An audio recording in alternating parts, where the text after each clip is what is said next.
મારા દીકરાને શું મોટી ફોર્ચ્યુનર કે 25 થી 35 લાખની 40 લાખની 50 લાખની કરોડની ગાડીમાં મારા દીકરાને શું ના ફરાવું? ફરાવું ને.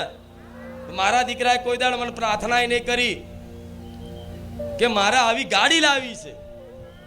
પૂછો, કોઈ દાડ નહીં, કોઈ દાડ નહીં. ઉપરથી બધા સેવકો કે માડી તમે ગાડી હારી લાવી દો ને, ગાડી લાવી દો ને.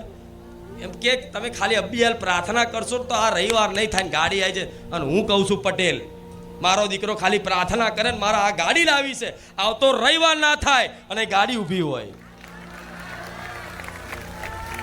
પણ એ માગતો નહીં.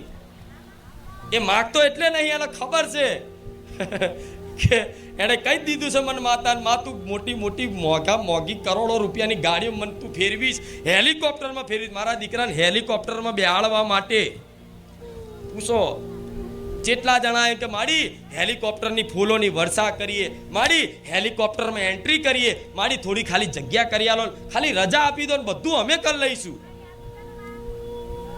શું મારા દીકરાને હેલિકોપ્ટરમાં બેહવા મળે છે છતાંય મારો દીકરો મારી હોમું જોઈને એવું કે માડી હેલિકોપ્ટરમાં બેહાડી તું મને લલચાઈશ નહીં, ભલે તું વિમાનમાં બેહાડું પણ હું તને નહીં છોડવાનો.